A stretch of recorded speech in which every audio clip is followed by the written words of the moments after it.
We're back for another episode of Defense with Coach DJ Eliot. And today we're going to focus on the Wisconsin Badgers defense. Coach, first, great to have you back here for another week of talking ball. And I know this is one you're excited about. I'm glad to be back, and it is. You know, Wisconsin has passed Georgia as the number one defense in the country statistically.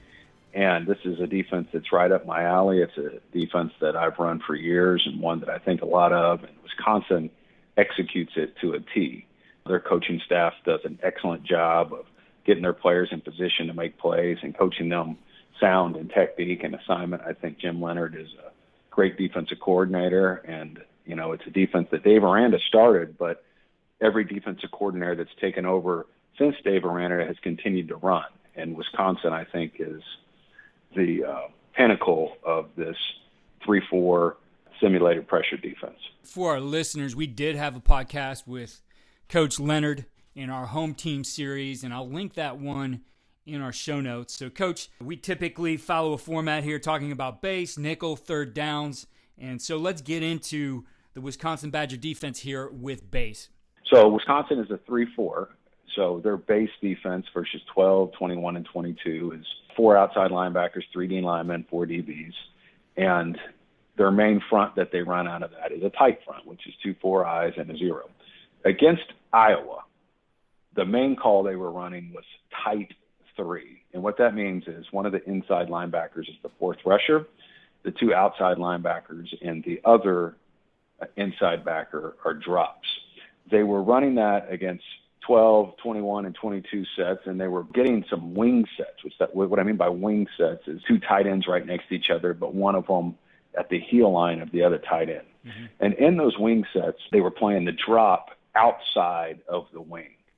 Now, this is a great defense for any type of power pass or quick game because your 2 outside linebackers have leverage on everything to the flat. And it allows them to collect anything to the flat from a fullback or a wing, which if that were an inside linebacker, he may have problems on getting picked or getting over the top on that.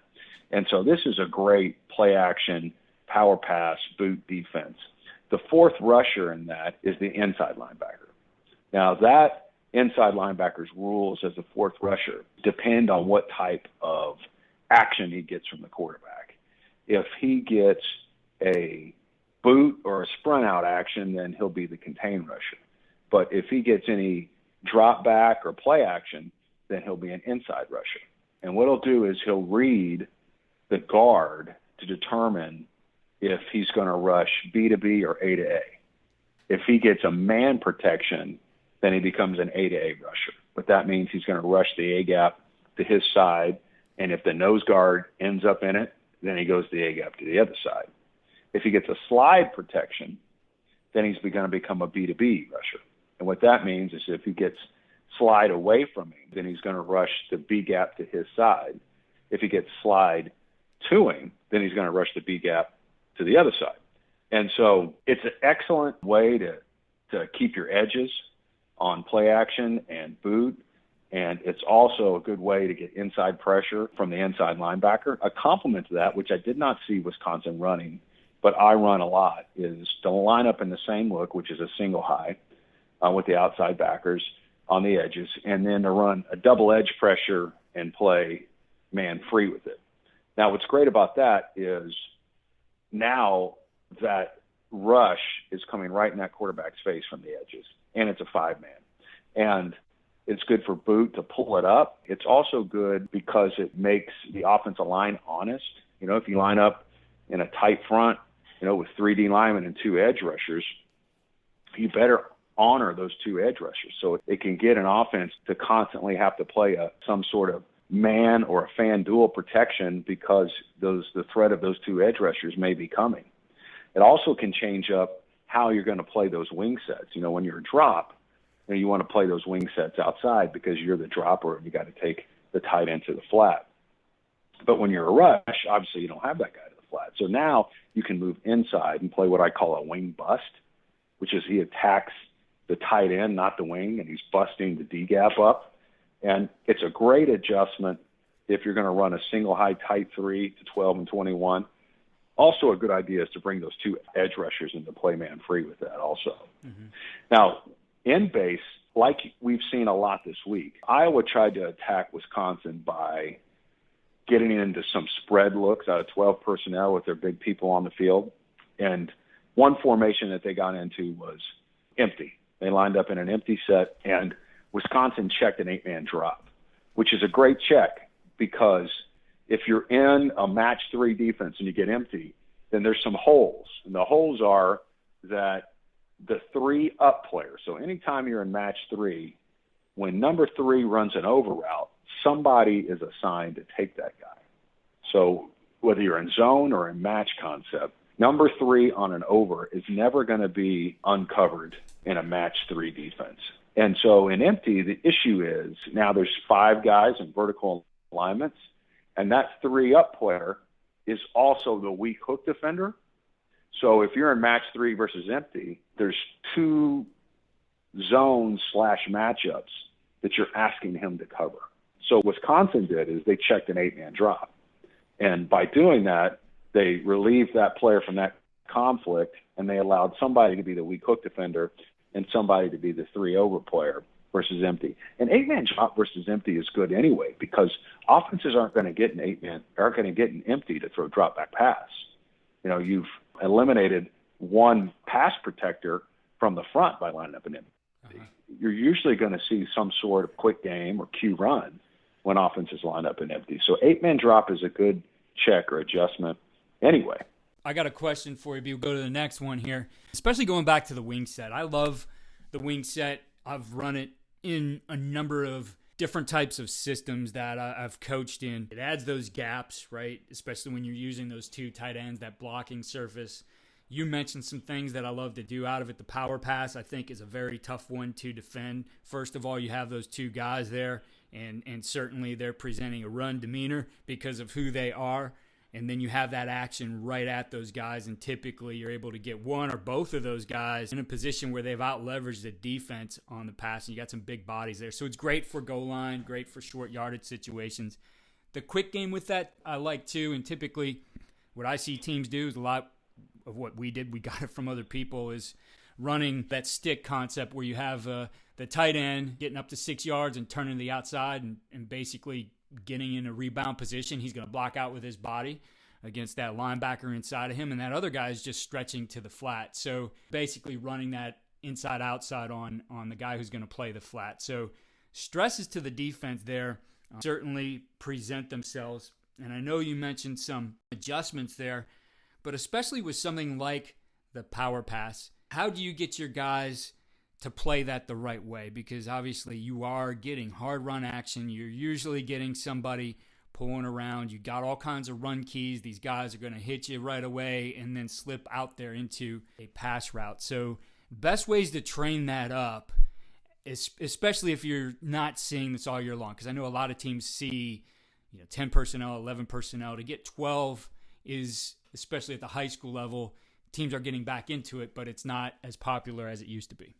Most common power pass scenarios that I've seen are down on the goal line, and they're out of 22 usually. And power pass is good when you have a fullback and you have a tight end on the same side, like you said, and then you're getting one in the flat, and a lot of times you're getting the tight end on a corner route. Yep. And now you have a layered attack, and the tight end could pick, the linebacker that's trying to get to the flat. So down on the goal line, almost everybody's going to be in some sort of man because, we're trying to stop the run. We want guys close to the line of scrimmage, and the power pass, I think, is an effective play.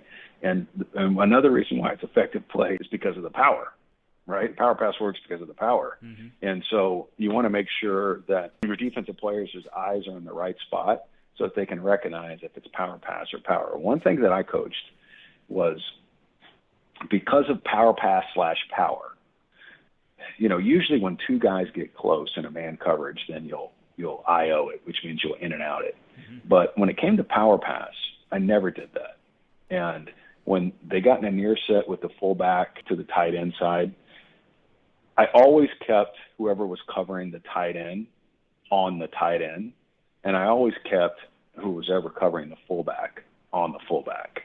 And the reason is because if you're trying to IO that, then their eyes aren't in the right place for the run fit because they're trying to figure out, is it run or pass, and who's going in and who's going out.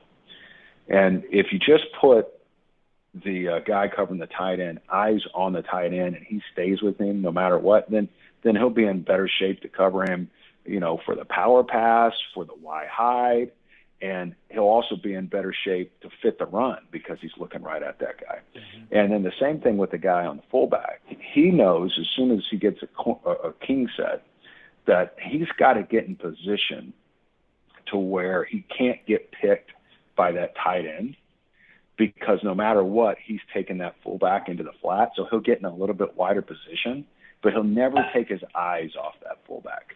And so when you get down in the goal line and you're seeing a lot of power pass / power, I like, if you're playing man, don't IO that. Don't in and out that, okay? Just get in position where you don't get picked and keep your eyes on the guy that is your run key / pass key so that you don't get confused with those two things.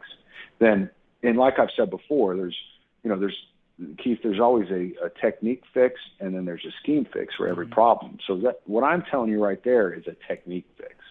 So if you're in man coverage, that's a technique fix to fix that. And then a scheme fix for the power pass is like Wisconsin was playing, which is play some outside linebacker drop so that guy is on the line of scrimmage where he can't get picked with the fullback in the flat, and that he can keep his leverage for the fullback on the flat, and he would be a box player anyway for the run.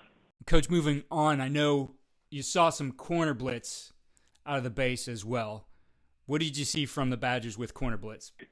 Traditionally, 3-4 teams like myself, when we face 12 and 21 teams, along with running the tight front, we like to run a lot of under front.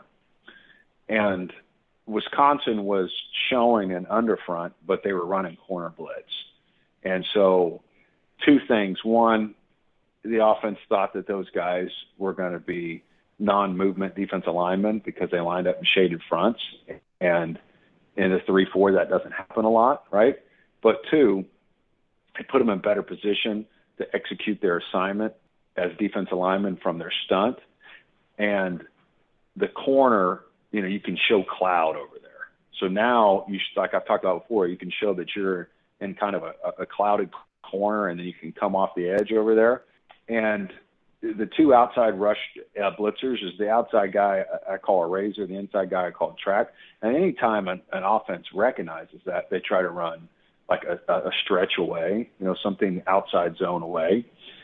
But the way that track is coached, he should be able to make the tackle. And we've always been able to make the tackle if our track executed his technique, because he's attacking the via the neck of the tackle, and if the tackle blocks down, then he's bending and chasing, because the outside blitzer becomes the boot player. Iowa checked outside zone away, and Wisconsin track did an excellent job, and he made a TFL. Now, off of that look, anytime you run a corner blitz, depending on the split of the wide out to the corner blitz side, you can always make a switch call with the corner and the safety. So if the wide out gets in a really wide split, then obviously you don't want your corner coming from so much width because he'll never get there. And so you can just make it with a switch call, which just tells the safety now to run the blitz, and the corner is going to cover the wide out. Now, I like running that too because of matchups. I mean, you have a good disguise when you run corner blitz, but now you have a lesser coverage guy on the wide out and usually a worse blitzer blitzing. So when your corner blitzes, he's usually not as physical as your safety, and now you have your safety covering the wide out, and he's not as good a cover guy as your corner. Right. So that change check for me would not only happen based off of the split, but it would also happen on matchups. If there was a really good X receiver out there, I'm not so sure that I wanted to take my corner off of him and put my safety on him. And so they did it. They checked it a few times, and the safety came off the edge, and had some great success. You have to have a call, though, if you're going to do that, where that safety's lined up down there where he's not coming. You want to make sure that every pressure that you run on defense, that you don't give it away based off of alignment. So you always want to study your defense and look at your defense from a pre-snap standpoint and every defense and say, okay, where does this pressure marry, right? And like I mentioned before, the cloud is a good marry with corner blitz. Okay, well, what marries with safety blitz, right? And you have to make sure that you have a defense that marries with every pressure. And Wisconsin does that, and they did a good job on that. What to you is the delineation when is it too wide that you need to make that change call? Usually corner blitz is called off the hash. So if I'm calling it off the hash, anytime that wide out is at the bottom of the numbers or wider, then to me, I like to switch it with the corner and with the safety, because now he's getting, so far out there that the corner coming is not going to be a factor. With communication, and I don't think we've talked about this, but I thought it was an important point to bring up. It's something we would pay attention to. There's a lot of communication going on both sides of the ball. What's the procedure that you install with your players to make sure when one guy calls something that there's confirmation that he heard it, right, that they're on the same page? I know for us, there always had to be either an echo of it or some kind of a response back. How do you guys handle that? So everywhere I've coached, it's been something different, but there's a signal that the guy that's receiving the call does, whether he taps the back of his helmet or whether he taps his thigh or whatever the hand signal is for the adjustment. He turns around to the safety and gives it back. But a lot of times I prefer it to be something where he doesn't have to turn his head. Mm-hmm. And so whether he gets the check, he taps the back of his helmet. Now that safety knows, okay, he got it. Or if he taps like the back of his leg, he knows that he's got it. Corner blitz can be the worst with that. Yeah. I'm glad you brought that up, because I can't tell you how many times I've seen on film, and it's usually for a big game where either both the corner and the safety came, or neither one of them came. And it hasn't ever happened to me necessarily. I tell you where it's happened to me in the game. It's happened to me in the game where neither one of them came. Mm-hmm. But fortunately for me, it's never happened to me in a game where they both came. Yeah. But I have seen it on video where they both came and nobody was covering the wideout, and that can be devastating. So it's important to get that communicated. Yeah. What's the rule if that guy who's calling it doesn't get the confirmation or he doesn't get the signal back that then you don't play it. See? Okay. Yeah. Then you don't play it. If he doesn't get the confirmation back, then you don't play the check. You just play the initial call. And those are organizational things in practice that as coaches you have to be sticklers about. Mm-hmm. You have to make sure that you can't let that slide in practice or it's going to happen in the game. Absolutely. And the funny thing about football is all of us as coaches, we watch our games, and how many times were we just flat out beat, like this guy's just better than me? Or how many times did we beat ourselves? And as a coach, you're trying to limit the amount of times that you beat yourself. You want that to be as small as number as possible. And, I call that controlling the controllables. Alignment, assignment, effort, you can control that every down. The crazy thing is I bet you 50% of the time a player is beat because of those three things, not because the guy's just flat out better. And I think that is not maybe our biggest, but one of our biggest challenges as a coach is to control the controllables. I mean, imagine as coaches if we could go through a game where every controllable was controlled. And when I talk about that as alignment, assignment, and effort, I mean, we're going to be in pretty good position to win the game. And I think that, speaking of Wisconsin, that's what they do an excellent job of. As a coordinator or as an assistant coach, you can draw up as many schemes as you want. You could be the smartest grease-board scheme guy out there. I mean, I like to think that I understand just about every defensive scheme there is out there. It doesn't mean I can run it on defense. Just because I can draw it up on a grease board doesn't mean I can run it on defense, because the devil is in the details, right? And the devil is how well can I get my players to execute a defense? And that's, I think, where really the next level coaching comes in. And if you're a young coach right now trying to learn X's and O's, just know this: before you go on to your next scheme, make sure you have the scheme that you're running in and out. Make sure you know all the moving parts of the scheme that you're running, because that is going to make you more effective on defense than trying to run a new scheme every week, is to run one scheme very effectively.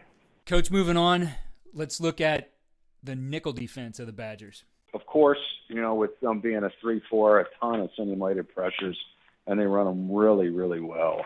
And one of them that I saw them running quite often was a safety pressure from the boundary. And with that, anytime they got a speed 2, they would make what I call a change check, which means with the speed 2, instead of the safety running the pressure, the inside linebacker runs the pressure. And it was a match 3 creeper, 2 off the edge from the boundary. With that pressure, this was the most common pressure that they ran against Iowa. They were getting a lot of 3-by-1 minus. And Iowa was running a bunch of snag concept, which means the back to the flat and then, the X receiver like on a glance. And Wisconsin's adjustment was, with that safety simulated pressure, was they were peeling the safety who was running the razor. Even though they were playing match 3, they weren't playing man. They were peeling that safety if the back flared, so that the inside linebacker never was out leveraged to the flat, and the inside linebacker would replace his pressure there. And so they were constantly keeping leverage on that back to the flat, even though they ran that pressure. Now, where it was really effective was if that back didn't flare, then the inside linebacker added on, and they were getting a 5-man pressure off of that. I think that when you run that, you have to run a technique that's called a blitz hug, which means whoever's covering that back, if he's waiting to see if the back flares / stays in, protects, then he's never going to get there. He has to blitz at the back when the ball is snapped. And if the back flares, then he turns into the edge rusher. And if the back stays in and blocks, then he turns into an inside rusher. But if he waits and tries to key it to see if what that back's doing, then he's never going to get there. And that's what Wisconsin was doing an excellent job of. That was their number one call, really, out of nickel, was a safety boundary pressure where they were keying the back to determine who should take him or who should come. And I thought they did an excellent job of executing that and playing match 3 behind it. I also saw them run a middle simulated pressure with the inside backer. And when they did that, they were doing a good job of showing like a quarters look to the boundary and then dropping that safety down in to replace the inside backer. Now, if you have a speed to the boundary and you're going to run this, and you're going to show a too high look, then that number 2 is going to be uncovered, because the flat defender is the outside backer to that side. And again, what that means is you got to mirror that with something when you're not running that pressure. And so when I was running that pressure that week, if I were to run a quarters concept, then I would not walk my inside linebacker out on number 2. He would expand on a snap. He would stay in. On defense, so many defenses are based off of a 2-shell look. So, everything is a 2-shell look. And then there's a rotation from the 2-shell look. And then, the linebackers have to show that they're removed in the 2-shell to a speed 2, and then they walk in, right? Well, when you run the 3-4 and you run a lot of simulated pressures, because of the way simulated pressures look, we can do the opposite. We can show a single high look, and get to a two shell, and vice versa. And so Wisconsin was doing a great job of running this pressure, and they were showing a two shell. They were showing number two uncovered. But then if they were to run that quarters coverage, then they showed him uncovered too with the inside linebacker.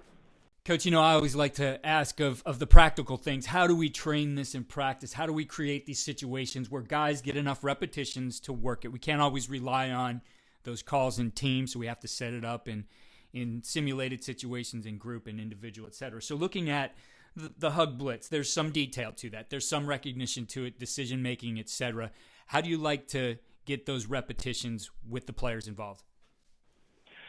Well, anytime that you're running simulated pressures or man peels and flares and or just underneath drops, whether it was cover three and you were just working your hook defenders and your curl flat defenders, or if it was quarters and you were just working your quarter hook and your quarter flat defenders. I have a segment in practice that I call inside skelly. And so inside skelly, you can take the deep defenders out of it. Okay. Mm-hmm. So all the deep defenders are out of the skelly, and the wide outs are not involved, just the slot receivers, the tight ends, and the backs. And you can work all different types of combinations with just those guys. Well, within that inside skelly, I like to run the blitz hug technique too with the peel player.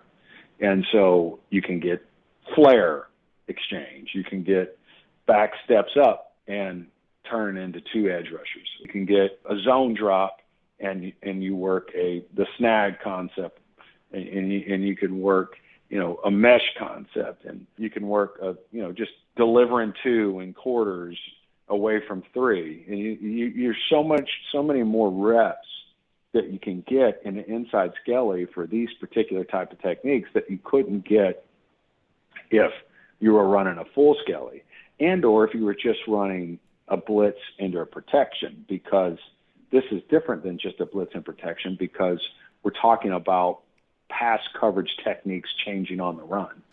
And so one way to execute these techniques is I like to run an inside skelly with just the inside part of the coverage / the blitz responsibilities with the peelers. With that period there, when you're working that, what do you have your corners do? Are those guys working one-on-ones, or what do you like to use them for? So I usually take the inside skelly out of individual. Mm-hmm. So, if it was a 20-minute individual day, we may run 10 minutes of an inside skelly out of that 20-minute individual. So the corners and the safeties that aren't involved in that are still an individual. Coach, the next thing I had on my list for our nickel stuff was cover one.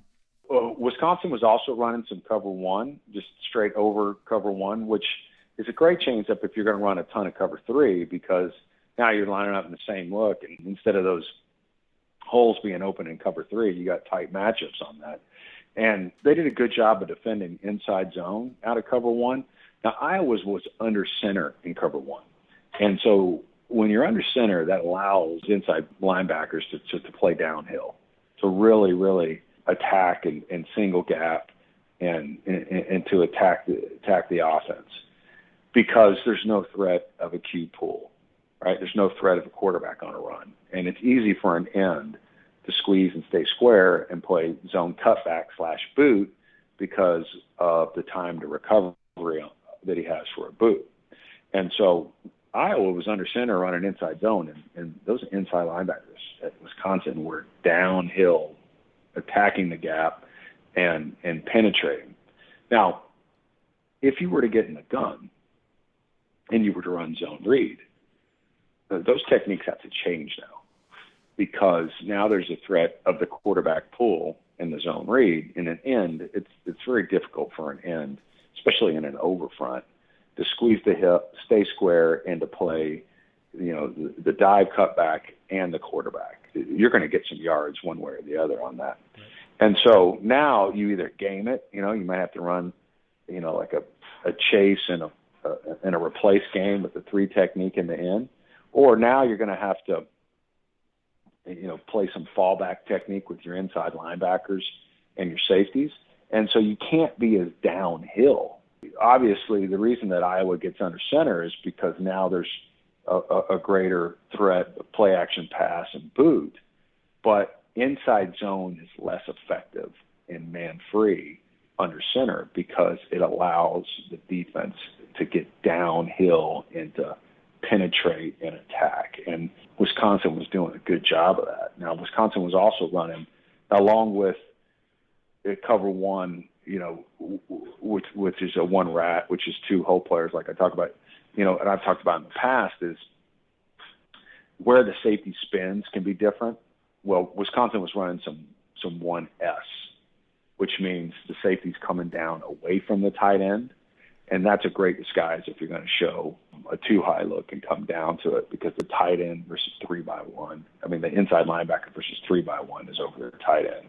And they were running some 1S and some 1Y, which I thought was good. Now, heading into third down, they had a great call on third and extra long in which they lined up in an odd front, 2 5s and a 0. They showed an overload with their inside linebackers to the boundary. And they dropped into a 8-man drop, and the safety to the field on 3-by-1 showed that he was in man on number 3, and then sloughed off and played the hook zone. The nickel, who showed that he was man on number 2, he became a buzz player underneath number 1, and they ran a game away from the side. No, they ran the game to the side of the inside linebacker pressure look, which was to the boundary. But because of that, they had a one-on-one to the field, the 5 technique to the field. So the nose and the end to the boundary ran a twist game. And the outside linebacker to the field got a one-on-one because of the look that Wisconsin gave Iowa.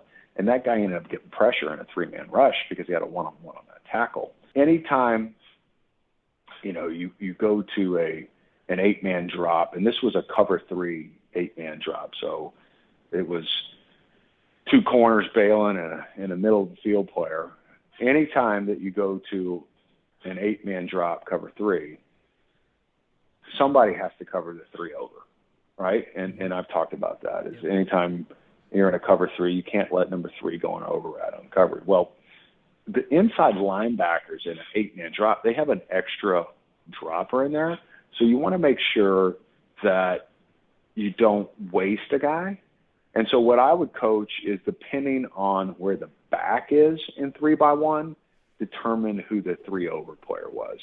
For example, if it was 3-by-1 minus, then the Mike backer, which is the inside backer to the trip side, he was the 3 over player, and that allowed us to outnumber the boundary for any curl flat scheme, because you get an outside backer to the flat, and then you would get an inside backer to the curl. So you could outnumber the boundary. And then if you got a 3-by-1 plus, or some people call it a 4-by-1, all right, now for any stick or a snag concept over there, now I want to keep that inside linebacker low and in the hook. And now I would take the boundary inside backer, and he would play the 3 over. So it's important that when you go to a cover 3 8-man drop, that you have coaching points like that continue to allow you to outnumber the offense based on the formation that they line up in. I also saw them on third down. They ran a middle pressure, and they ran 3 cloud with it. This is a simulated pressure that we talked about with Kentucky. Mm-hmm. We put it in when I was at Kentucky, and I think it's very effective, and it's great on third down. And the first time that Wisconsin ran it, the corner didn't get the cloud check, and they got beat on an out route. And you could see the safety, was upset with him. And the second time they ran it, they executed to a T. So it's, you can show single high here and give the illusion that you're in single high defense and still run a pressure, but yet play clouded coverage. And I thought they did an excellent job of executing that. Now, any 3 cloud simulated pressure is not really good on run downs, because your run fit isn't exactly clean, but it's great on pass downs. Another thing that I saw them do on third down is they changed who in a match 3, they changed who the 3 over player was. So they lined up like they were in a mini/stubby cloud look, and the inside linebacker played the back and the flat, and the safety that was showing that he was clouded on number 2, he slid in and played 3 over. And I used to run that and call it a key call, which is that we would key it. So if the back stayed in and blocked, then the safety would take 3 over. But if the back flared, then the safety would play curl flat and the linebacker would take 3 over. And Wisconsin did a great job of disguising that, showing cloud, and then rolling into 3 and having that deep player on the over. It's also good to do it that way if that number 3 running that over is really fast and athletic. You want to put your safety on that matchup instead of your linebacker. Coach, looking at third down and third down practice, something we haven't talked about in all the episodes we've done. What's your preference in how that gets practiced during the week? I know some coaches will practice it every day. Some work simulated drives every day. Some put it in a separate period. What's been the approach for you? I like to work a section of third down on Monday because your third down package is usually something unique for the week. It's a different look, or if it's a different call, and so it needs to be practiced more often than your first and second down. So I originally like to practice it on Monday and explain it to the kids, whether it's even just a walkthrough. Obviously, Mondays are light practices, and some people practice on Sundays, so it would be during a Sunday practice. But then later in the week, you have just a third down day. And so the introduction is early in the week, and then there's a practice where you're going to have third down be the only part of practice or be the majority of part of practice. First and second down will get covered, maybe on a Tuesday, Wednesday, and then Thursday practice will be exclusively a third down practice. And it won't be the first time they saw it, though, because of the introduction that you did it on Monday. And, the way that you set up a practice during the week, in my opinion, is, similar to even a training camp or a spring ball practice. It's just against scouts, and the fact that you're going to have an inside run period, you're going to have a 7-on-7 period, and you're going to have a team period. Well, on third down days, instead of having an inside run period, we have a protections period where we just run our third down pressures against all the different protections and attack them that way. Makes sense. I like the different variations you have in practice that you've covered, and this has been a fun series so far. I certainly look forward to the defense that you pick out for next week, because it's been great to see these and then start to watch some of those things that you've talked about in the weeks following. Well, I appreciate it, Keith. It's been a lot of fun. Wisconsin is a fun defense to watch. They play hard. They know what they're doing. Great schemes, great techniques, and this was a fun week for sure. Coach, I've been meaning to do this. I know that you have another podcast that you do that's focused on recruiting. Tell us about your other podcast and where we can find that. I do a podcast called Home Visit, and it's a podcast that covers the hot topics in college football. It's not necessarily an X's and O's podcast, even though we do get into some of that. It's a podcast where we pick spreads in games, where we talk about games, we talk about different things within college football, whether it's new rules, whether it's coaching changes, whether it's different types of NLI opportunities that people are under. It's really a whole focus podcast about college football, and it's a lot of fun. And what's the name of that one? Where can we find that? What platforms are you guys on? We're on Spotify and Apple Podcasts, and it's called Home Visit. Well, Coach, we look forward to having you back next week, and we'll get after and talk some more defense. Great. Thank you. Appreciate having me.